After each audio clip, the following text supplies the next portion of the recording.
Hello दोस्तों, स्वागत है आप सभी का गाइड लेके ऑफिशियल यूट्यूब चैनल पर। और मैं हूं अखिलेश अवस्थी। दोस्तों, आज के सेशन में हम डिस्कस करने जा रहे हैं पीएम किसान के बारे में। किसके बारे में?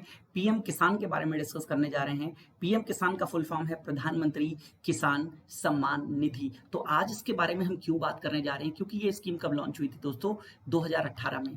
तो आज इसके बारे में हम बात करने जा रहे हैं दो बातों को लेकर के। सबसे पहले दोस्तों याद रखिएगा, अभी इसी संडे की अगर मैं बात करूं तो प्रधानमंत्री जी ने क्या किया है, इसकी 6th इंस्टॉलमेंट जो है वो रिलीज करी है, छठी किस्त जारी करी है। और दूसरा दोस्तों हम बात करेंगे यहाँ पर 3 अगस्त को जो इंडियन एक्सप्रेस है उसमें एक आर्टिकल छपा था। उस आर्टिकल के बिहाफ पे ये कहा गया था, वैसे तो ये गेम चेंजर स्कीम है। कौन सी स्कीम है? गेम चेंजर है, क्योंकि रूरल इकोनॉमी को डायरेक्ट बेनिफिट पहुंचा रही है, वो भी कैश का। जैसे एमजी नरेगा के थ्रू क्या दिया जाता है, रूरल इकोनॉमी को सीधे सीधे रोजगार दिया जाता है, वो भी रूरल इकोनॉमी के लिए गेम चेंजर स्कीम थी, अभी तक चल रही है। तो ये भी गेम चेंजर स्कीम है। लेकिन कहा गया है कि कुछ इश्यूज हैं, अगर उन इश्यूज को रिजॉल्व कर दिया जाए तो बहुत ही अच्छी स्कीम है रूरल के लिए। तो दोस्तों हम इन सभी पहलुओं के बारे में, इन सभी के बारे में जानेंगे, क्या क्या चीजें चेंज करनी चाहिए और क्या क्या अब तक हुआ है इस स्कीम के बारे में, तो कंप्लीट जानेंगे दोस्तों। देन सब उसके पहले दोस्तों एक बात याद रखिएगा, गाइडली आपके लिए कुछ सरप्राइज लेकर के आ रहा है,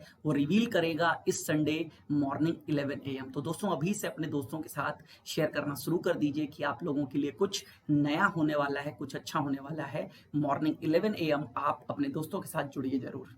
देन दोस्तों गाइडली एक्सप्रेस वीडियो कोर्स अपना लॉन्च कर चुका है दोस्तों, ये चल रहा है। यहाँ पर 3 का ये पूरा का पूरा क्या किया गया है, कॉम्बिनेशन है। इंडिविजुअल लाइव कोर्स भी यहाँ पर ऐड है फैकल्टीज के। एक्सप्रेस वीडियो कोर्स में कंप्लीट पैकेज मिलता है, रीजनिंग, मैथ, इंग्लिश, जीए, सारा का सारा। Then yearly mock test series मिलती है यहाँ पर। 1200 प्लस मॉक टेस्ट होते हैं बैंक के एग्जामिनेशंस के लिए, इंश्योरेंस, रेलवे और एसएससी के लिए। 500 प्लस वीडियोस मिलते हैं बैंक और इंश्योरेंस एग्जाम्स के। देन 350 प्लस आवर्स की वीडियो क्लास मिलती है यहाँ पर, आपको याद रखिएगा, जो कि इंडिविजुअल लाइव कोर्स के रूप में है। देन ये एक यूनिक फीचर है इसका, टेलीग्राम ग्रुप एक अलग से बनाया गया है, सिर्फ उन्हीं कैंडिडेट्स के लिए है जो इस एक्सप्रेस वीडियो कोर्स में पार्टिसिपेट करते हैं। तो दोस्तों यहाँ पर क्या है, बैंक के मेंटर्स रखे हुए हैं हमने जो आपको पर्सनल गाइडेंस प्रोवाइड करते हैं। देन वैलिडिटी दोस्तों इसकी क्या है, लाइफ टाइम है। ये एक सबसे अच्छा फीचर है कि आप जब भी इस कोर्स को परचेज करेंगे देन आपको वैलिडिटी लाइफ टाइम मिलने वाली है। आप हमेशा इसको एक्सेस कर पाएंगे और मोबाइल और डेस्कटॉप दोनों से ही आप इसको एक्सेस कर सकते हैं। प्राइस है 2249 रुपीज। आगे बढ़ते हैं दोस्तों सेशन की तरफ।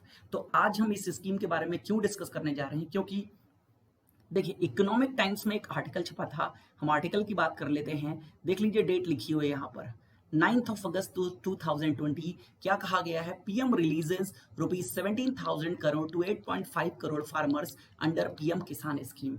9 अगस्त मतलब यही जो संडे है, संडे 9 अगस्त को 17,000 करोड़ रुपए की 6th इंस्टॉलमेंट पीएम के द्वारा रिलीज करी गई पीएम किसान में। और इसके साथ ही कुछ बातें और बताई गई, हम उनको भी डिस्कस कर लेते हैं। ये बात बताई गई कि Modi said the government has transferred, PM Modi ने कहा कि अब तक 75,000 करोड़ रुपए किसानों के खाते में सीधे सीधे ट्रांसफर किया जा चुका है लगभग 1.5 सालों में, 1.5 ईयर में, जिसमें से 22,000 करोड़ रुपए उस समय ट्रांसफर किया गया है लॉकडाउन पीरियड में। ठीक है, जब से लॉकडाउन हुआ है मार्च से लेकर के अब तक, तब तक 22,000 करोड़ रुपए इस स्कीम के अंतर्गत किसानों को सीधे तौर पे उनके खातों में ट्रांसफर किया जा चुका है। और ये 17,000 करोड़ अगर ऐड कर देते हैं तो कंप्लीट जो अमाउंट होता है वो होता है ओवर ₹90,000 करोड़, लगभग 92,000 करोड़। क्योंकि 75 में अगर हम 17 ऐड करेंगे तो कहाँ पहुंचेगा, 92,000। मतलब सिंस इट्स लॉन्च दिसंबर 2018 अब तक 90,000 करोड़ रुपए से ज्यादा पैसा किसानों के खातों में ट्रांसफर किया जा चुका है। फिर भी कुछ कमियां हैं, हम इनके बारे में बात करेंगे, बढ़ते हैं। लेकिन उसके पहले इस स्कीम के बारे में जानते हैं दोस्तों।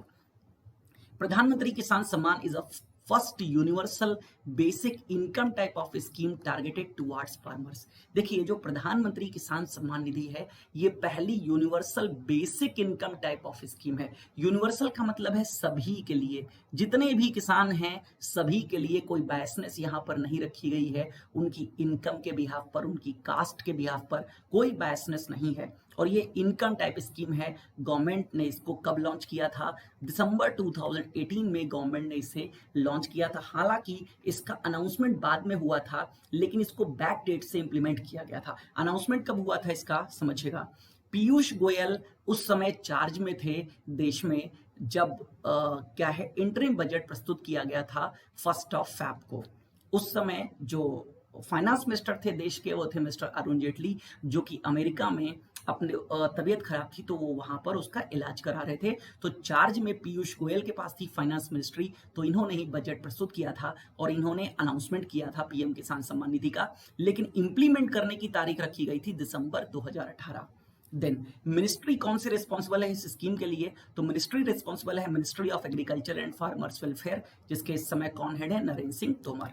देन डेफिनेशन ऑफ फैमिली, यहां पर एक फैमिली में, एक किसान की फैमिली में क्या किया जाता है, एक अमाउंट ट्रांसफर किया जाता है। तो फैमिली की डेफिनेशन क्या है, husband, wife and minor children. हम यहाँ न्यूक्लियर फैमिली की बात करते हैं जहां पर हस्बैंड, वाइफ और माइनर चिल्ड्रन को एक फैमिली माना गया है। देन यहां पर क्या दिया जाता है, गवर्नमेंट ऑफ इंडिया 6,000 रुपए प्रत्येक वर्ष देती है, जो कि 4 महीनों की 4 मंथ के डिफरेंसेस में 2,000 की इंस्टॉलमेंट के बिहाफ पर रजिस्टर्ड फार्मर्स को दिया जाता है। ठीक है, और initially the scheme was targeted eight small and marginal farmers. क्या था शुरुआत में, मतलब हम 2018 की बात कर रहे हैं जब इसको लागू किया गया था। अनाउंसमेंट कब हुआ इसका, इंटरिम बजट 2019 में, तो उस समय ये स्कीम सिर्फ स्मॉल और मार्जिनल फार्मर्स के लिए थी। मैं एक इंफॉर्मेशन आपको यहाँ पर और दे देता हूँ। यहाँ पर स्मॉल और मार्जिनल फार्मर्स किसे कहते हैं दोस्तों, स्मॉल और मार्जिनल फार्मर्स की डेफिनेशन होती है दोस्तों, अगर हम यहाँ पर बात करते हैं 1 to 2 हेक्टेयर, 1 से लेकर के अगर 2 हेक्टेयर तक जमीन है किसी के पास, तो उसको हम कहते हैं स्मॉल फार्मर्स। एकड़ में बात करें तो ये होता है 2.5 एकड़ से 5 एकड़। ठीक है, और दोस्तों मार्जिनल फार्मर्स स्मॉल फार्मर से छोटा होता है, लेस देन 1 हेक्टेयर। अगर किसी किसान के पास 1 हेक्टेयर मतलब 2.5 एकड़ से कम की अगर जमीन है तो वो क्या कहलाता है, मार्जिनल फार्मर कहलाता है, और 2.5 से 5 एकड़ के बीच में है तो वो स्मॉल फार्मर कहलाता है। तो दोस्तों सबसे पहले ये स्कीम इन्हीं लोगों के लिए थी, लेकिन मई 2019 में इसको सभी किसानों के लिए क्या कर दिया गया था, इंप्लीमेंट कर दिया गया। अब यहाँ पर बेनिफिशियरीज को आइडेंटिफाई कौन करता है, स्टेट गवर्नमेंट या यूटी एडमिनिस्ट्रेशन, मतलब राज्य सरकार या केंद्र शासित प्रदेश का जो प्रशासन है, जो एडमिनिस्ट्रेशन है, will identify the farmer families, वो फार्मर फैमिली को आइडेंटिफाई करेगा, which are eligible for support as per scheme guidelines. जो स्कीम की दिशा निर्देश हैं, गाइडलाइंस हैं, उनके बिहाफ पर जो एलिजिबल होगा इस सपोर्ट के लिए, यहाँ पर उसे सपोर्ट प्रदान किया जाता है। Then the fund will be direct transfer to the beneficiary account. ये इसकी सबसे अच्छी बात है कि यहाँ पर कैश तो दिया जा रहा है, लेकिन डीबीटीएल के माध्यम से। दोस्तों गवर्नमेंट ने क्या किया है, बीच का सिस्टम जहां पर करप्शन होता था वो करप्शन सिस्टम खत्म कर दिया गया है। तो जो बेनिफिशियरी है सीधे उसी के अकाउंट में ट्रांसफर किया जाएगा, और अकाउंट आपको पता है गवर्नमेंट प्रधानमंत्री जन धन योजना के तहत सभी का अकाउंट खुलवा चुकी है। तो यहाँ पर गवर्नमेंट के लिए बहुत आसान हो जाता है डायरेक्ट बेनिफिट ट्रांसफर करने के लिए उनके खातों में। The scheme aims to provide income support to farmers for aging their liquidity need to facilitate timely access to input. देखिए स्कीम का उद्देश्य क्या है, सबसे पहले एक बात समझिएगा, हम किसानों की अगर बात करें, ठीक है, फार्मर्स की अगर हम बात करें, तो इनके पास क्या है, कोई भी फॉर्मल क्रेडिट सिस्टम नहीं होता है। फॉर्मल क्रेडिट सिस्टम मतलब बैंक वगैरह से इनको लोन वगैरह मिल तो जाता है, मैं ये बिल्कुल नहीं कह रहा हूँ कि नहीं मिलता है, लेकिन फिर भी जो सिस्टम होता है वो बैंकों का सिस्टम थोड़ा सा टफ है। इसलिए आज भी देश के 50% जो फार्मर्स हैं वो इनफॉर्मल क्रेडिट पे ही डिपेंडेंट है, मतलब वहीं के साहूकारों से जाकर के पैसा ले लेते हैं, क्योंकि वो कभी भी पैसा इनको प्रोवाइड कर देते हैं, उनसे कोई डॉक्यूमेंटेशन वगैरह नहीं कराते हैं। जबकि गवर्नमेंट बैंक में अगर आप लेने जाएंगे तो गवर्नमेंट तो अपना पूरा डॉक्यूमेंटेशन करा के ही अगर आप एलिजिबल होंगे तो आपको लोन देगी, एलिजिबल नहीं होंगे तो आपको लोन नहीं मिलेगा। तो इसका उद्देश्य ये है कि किसानों को सीधे तौर पे पैसा दिया जाए, जिससे वो एग्रीकल्चर में इनपुट लगा सकें, और इनपुट लगाएंगे जितना ही अच्छा इनपुट, जितना ही ज्यादा इनपुट लगाएंगे उससे उनकी प्रोडक्टिविटी जो है बढ़ेगी, तो उनकी जो इनकम है वो बढ़ेगी। गवर्नमेंट का जो मेन ऑब्जेक्टिव है, doubling the farmers income till 2022 तक किसानों की जो आय है उसको 2 गुना करना है सरकार को, तो इसी के बिहाफ पर ये स्कीम भी काम कर रही है। देन बढ़ते हैं दोस्तों, जो दो ऐसे फैक्टर्स हैं जिसकी वजह से पीएम किसान सक्सेस है, तो हम उसकी बात करते हैं यहां पर। सबसे पहले पीएम किसान सक्सेस का ये सिस्टम है, enabling direct transfer to farmers. सबसे पहली बात तो यहां पर बीच में करप्शन सिस्टम खत्म कर दिया गया, कोई भ्रष्टाचार नहीं है यहां पर, सीधे तौर पे किसानों के खाते में पैसा पहुंचता है, जिससे किसान क्या कर सकता है, सीधे बैंक में जाए, पैसा निकाले और उसको अपनी जो फार्मिंग नीड्स हैं, जो कृषि की आवश्यकताएं हैं, उनकी पूर्ति करे। दूसरा यहां पर फायदा ये हुआ, डिजिटाइजेशन ऑफ लैंड रिकॉर्ड के कर दिया गया। जितनी भी स्टेट गवर्नमेंट्स हैं इस स्कीम को किसानों तक पहुंचाने के लिए उनकी जमीनों का जो ब्यौरा है उसको क्या करेगा, डिजिटाइज करेगा। तो सारी के सारे स्टेट्स में, यूटीज में जमीनों का रिकॉर्ड कंफर्मेशन कर दिया गया, जिसके बिहाफ पर ये स्कीम प्रोवाइड करी जाती। क्योंकि एलिजिबल लोग कैसे ढूंढोगे, जब तक डिजिटाइज नहीं होगा लैंड रिकॉर्ड तब तक एलिजिबिलिटी कैसे आप पता कर लोगे। तो एक ये काम हुआ। ये दो मेन फैक्टर्स हैं पीएम किसान की सक्सेस में। देन एडवांटेजेस क्या है पीएम किसान की, हम बात करते हैं। सबसे पहले एजिंग लिक्विडिटी कॉन्स्टेंट्स।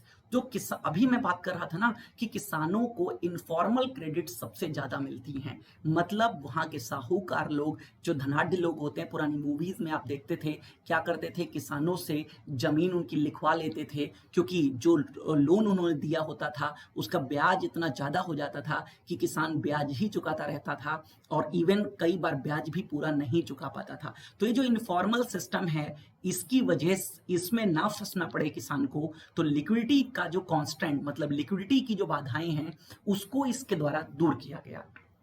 दूसरा, एडिंग मॉडर्नाइजेशन। मॉडर्नाइजेशन क्या किया गया, सरकार ने ये देखा कि बीच में बहुत सारे बिचौलिए होते हैं, जो बिचौलिए क्या करते हैं, पैसा खा जाते हैं और किसानों तक वो पैसा नहीं पहुंचता है। तो मॉडर्नाइजेशन का मतलब गवर्नमेंट ने यहाँ पर सीधे सीधे डायरेक्ट बेनिफिट ट्रांसफर, जो डीबीटीएल है यही है मॉडर्नाइजेशन। सारा का सारा लैंड रिकॉर्ड को डिजिटाइज कर दिया गया, जिससे उनकी जमीनें कोई हड़प भी नहीं पाएगा।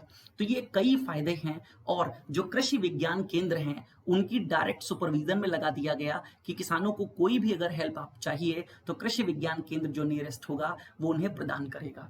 Then turning farmers competitive. देखिए, कॉम्पिटिटिव का मतलब है प्रतिस्पर्धा, किसानों में आपस में प्रतिस्पर्धा। तो प्रतिस्पर्धा कब आती है, जब रिस्क लेने की क्षमता हो। रिस्क लेने की क्षमता कब आएगी, जब आपके पास मनी हो। ठीक है, तो कंपटीशन तभी बढ़ेगा जब किसानों के पास पैसा होगा। किसानों के पास पैसा होगा तो वो क्या कर सकेंगे, ज्यादा से ज्यादा रिस्क ले सकेंगे। रिस्क ले सकेंगे तो क्या है, प्रोडक्टिविटी बढ़ेगी। क्योंकि इकोनॉमी में ऐसा कहा जाता है कि नो रिस्क नो गेन, और again high risk high gain. लेकिन यहाँ पर हाई रिस्क की बात मैं नहीं कर रहा हूँ, लेकिन ऑब्वियसली अगर कोई रिस्क नहीं लोगे तो गेन भी आपको नहीं मिलेगा। जैसे बैंकों में आपका जो पैसा जमा है वो क्या है, सुरक्षित है, तो आप देखते हैं वहां पर ब्याज भी बहुत कम मिलता है। लेकिन शेयर मार्केट में आप जानते हैं आपका पैसा डूब भी सकता है, लेकिन वहां पर बढ़ भी सकता है। उतना बढ़ सकता है जितना बैंक आपको एक साल में देगा, उतना शेयर मार्केट में हो सकता है आप कुछ घंटों में कमा लें। तो जहां पर हायर रिस्क है वहां पर हायर गेन भी है, इस बात को याद रखिएगा, इकोनॉमी यही मानती है। Then non discriminatory nature. Non discriminatory nature का मतलब है कोई कास्ट से लेना देना नहीं है। ठीक है, कोई किसान की इनकम से लेना देना नहीं है, उसके लैंड से लेना देना नहीं है। तो बिना किसी बायसनेस के ये स्कीम सभी किसानों को फायदा पहुंचा रही है। तो नॉन डिस्क्रिमिनेटरी नेचर है ये स्कीम, ये भी इसकी सबसे बड़ी एडवांटेजेस है। तो आई होप ये चारों एडवांटेज आपको समझ में आ गई होंगी। आगे बढ़ते हैं दोस्तों, अब क्या क्या इश्यूज हैं। ये जो 3 अगस्त को जो इंडियन एक्सप्रेस में आर्टिकल छपा था, उस आर्टिकल में यही इश्यूज बताए गए थे, इन्हीं के बारे में हम डिस्कशन कर रहे हैं। तो पहली बात तो है लैक ऑफ इंफ्रास्ट्रक्चर। क्या है, लैक ऑफ इंफ्रास्ट्रक्चर। देखिए, किसानों के पास लैक ऑफ इंफ्रास्ट्रक्चर का मतलब ये हुआ, जैसे अगर हम बात करें अभी भी एग्री इंफ्रास्ट्रक्चर नहीं है उनके पास। मतलब जैसे अगर हम बात करें प्रॉपर मंडी नहीं है जहां पर वो अपना सामान जाकर के सेल आउट कर सकें, जिससे उनको सही पैसा मिल सके। अभी क्या है, किसान प्रोडक्टिविटी करते हैं लेकिन नियर बाई जो भी बिचौलिए हैं उनको बेचना पड़ जाता है। गवर्नमेंट कई बार उन तक नहीं पहुंच पा रही है। गवर्नमेंट एफर्ट्स तो कर रही है लेकिन फिर भी भी इंफ्रास्ट्रक्चर की बहुत ज़्यादा कमी है और इस इंफ्रास्ट्रक्चर को गवर्नमेंट धीरे धीरे दूर कर रही है, उस पर काम कर रही है गवर्नमेंट। लेकिन वर्तमान की जो स्थिति है वो काफ़ी लैक ऑफ इंफ्रास्ट्रक्चर है, मंडी एक्सेस नहीं है किसानों के पास। दैट्स वाई आप देखते हैं यहाँ पर प्रॉपर रेट्स उनको नहीं मिल पाते हैं। जैसे मैं आपको सिंपल अभी क्या किया गया है, पीएम किसान रेल चलाई गई है। पीएम किसान रेल इसी के लिए चलाई गई है, जो पेरिशेबल गुड्स हैं, क्या हैं, जो पेरिशेबल गुड्स हैं वो एक जगह से दूसरी जगह बड़ी आसानी से पहुंचाए जा सके, जिससे किसानों को फायदा हो सके। आपने कोरोना के समय में देखा था, मैं सिंपल एक एग्जांपल आपको देता हूं वेजिटेबल्स का। वेजिटेबल्स कोरोना के टाइम पर बहुत सस्ती हो गई थी। क्यों? क्योंकि वो वेजिटेबल्स किसी दूसरी मार्केट में बिकने नहीं जा पा रही थी बिकॉज ऑफ लॉकडाउन। तो क्या है, सस्ती दर पे, क्योंकि अब सप्लाई एक ही मार्केट में क्या हो गई ज्यादा, तो डिमांड तो कम है, तो क्या हो गया, रेट हो गया डाउन इनका। लेकिन किसानों को तो लॉस हो गया, इनको लगाने में जो पैसा देना पड़ा था, ठीक है, उतना भी कई बार इनको नहीं मिल पाया। तो ऐसा ना होने पाए इसलिए इनको दूसरी मंडियों का एक्सेस मिलना चाहिए। तो पीएम ने किसान रेल चलाई है, इसके बारे में हम डिटेल में डिस्कशन आपसे बाद में करेंगे। लेकिन फिलहाल यहाँ पे बात हो रही थी इंफ्रास्ट्रक्चर की। तो यस, इंफ्रास्ट्रक्चर जितना बेटर आप कर दोगे किसानों के लिए तो उनकी इनकम क्या है उतनी ही ज्यादा बढ़ जाएगी। फिर यहाँ पर एक बात आती, इनएडुकेट सपोर्ट। यहाँ पर इंडियन एक्सप्रेस के आर्टिकल में कहा गया ये जो 6,000 रुपए दिए जा रहे हैं ये पर्याप्त जो है वो सपोर्ट नहीं है। कैसे नहीं है, एक एग्जांपल के थ्रू समझते हैं। सबसे पहले, the merit of cash transfer over loan weavers and subsidies line is their potential greater efficiency in enabling poor household to directly purchase the required goods and services as well as enhance their market choices। यहां पर ये बात कही गई, ये जो cash transfer कर रहे हो बहुत अच्छी बात है। ओवर लोन वेवर्स मतलब ऋण को जो माफ कर दिया जाता था वो माफ ना करके अगर आप कैश दे रहे हो तो बहुत अच्छी बात है। जो सब्सिडीज दे रहे थे उससे भी अच्छा है सीधे सीधे उनको कैश दे दो, क्योंकि कैश से क्या है, जितने भी पुअर हाउसहोल्ड्स हैं वो डायरेक्टली परचेज कर सकेंगे सीधे सीधे गुड्स एंड सर्विसेज, और अपनी जो मार्केट चॉइसेस है उसको क्या कर सकेंगे, वो एनहांस कर सकेंगे। उनको क्या चाहिए उसके बिहाफ पर वो क्या कर सकेंगे, अपनी चॉइसेस खुद कर सकेंगे, क्योंकि सब्सिडीज तो सरकार डिसाइड करती है ना किस प्रोडक्ट में देना है किस में नहीं देना है। That's it. दूसरी बात यहां पर कही गई, given that India's poverty line is 32 पर person per day in rural areas and 47 in urban areas. दोस्तों अभी की अगर मैं बात करूं आपसे तो जो पॉवर्टी लाइन है, गरीबी रेखा है, वो शहरों में क्या है 47 रुपए प्रतिदिन है और गांवों में क्या है 32 रुपए प्रतिदिन। अब समझिएगा यहाँ पर 32 rupees per person per day की बात आ रही है। According to Rangarajan committee the income support of ₹17 so ₹17 a day for a household which is amount offered by PM किसान। अब ये जो 6,000 रुपए है इसको आप डिवाइड कर लीजिएगा 365 से, 365 डेज होते हैं ना एक वर्ष में, तो इनको डिवाइड कर लीजिएगा, कितना निकल के आएगा, लगभग 17 रुपए। तो यहाँ पर ये बात कही गई, ये जो 6,000 रुपए दिए जा रहे हैं इसके बिहाफ पर 17 रुपए यहाँ पर डे रूरल एरियाज में इनकम आ रही है। तो कितनी होनी चाहिए, 32। तो ये तो बहुत कम सपोर्ट दिया जा रहा है गवर्नमेंट के द्वारा। तो गवर्नमेंट को सपोर्ट जो है वो इनहांस करना चाहिए, ये इनसफिशिएंट है, इससे वो जो मिनिमम नीड्स हैं उसको भी पूरा नहीं कर पाएंगे। देन आगे यहां पर कहा गया volatility of markets. Volatility of markets का क्या मतलब है, यहां पर आप सोचिए अगर आप उत्तर प्रदेश के किसान हैं तो भी आपको 6,000 रुपए मिलेगा, आप आंध्र प्रदेश के किसान हैं तो भी आपको 6,000 रुपए मिलेगा। मतलब किसी भी स्टेट के आप किसान हैं तो आपको 6,000 रुपए ही एक साल में मिलेगा। लेकिन हर एक स्टेट में क्या है, इन्फ्लेशन अलग अलग है। इन्फ्लेशन का मतलब है जो प्रोडक्ट वो खरीद रहे हैं उसका प्राइस, हो सकता है यूपी में कुछ और रेट पर यूरिया मिलती हो, आंध्र प्रदेश में किसी और रेट पर फर्टिलाइजर पेस्टिसाइड मिलते हो। तो क्या है यहाँ पर गवर्नमेंट बिना लोकल इन्फ्लेशन के क्या कर रही है, इस अमाउंट को फिक्स किया है। तो यहाँ पर ये बात कही गई ऐसा नहीं होना चाहिए, क्योंकि मार्केट वोलेटाइल है और प्राइजेस फ्लैक्चुएट होते रहते हैं, बदलते रहते हैं। तो गवर्नमेंट को भी फिक्स सिस्टम पे काम नहीं करना चाहिए। एक एग्जाम्पल यहाँ पे कहा गया कि direct benefit transfer in kerosene in Rajasthan in case and point where the cash transfer to families has been insufficient to purchase kerosene. Kerosene के जो प्राइस हैं वो राजस्थान में इतने ज्यादा बढ़ गए कि उनको जो डायरेक्ट बेनिफिट ट्रांसफर किया गया वो इनसफिशिएंट सफिशिएंट था केरोसिन को परचेज करने के लिए। गवर्नमेंट ने केरोसिन को परचेज करने के लिए डायरेक्ट बेनिफिट ट्रांसफर दिया, लेकिन केरोसिन के प्राइसेस इतना हाई थे कि उनसे वही नहीं परचेज हो पाया। तो जिस काम के लिए पैसा दिया गया, सोचिए हम वही नहीं खरीद पाए। देन दूसरी बात यहाँ पर जो कही गई है, जो इश्यूज को एड्रेस करने के लिए बोला गया, वो है lack of grievance redressal mechanism.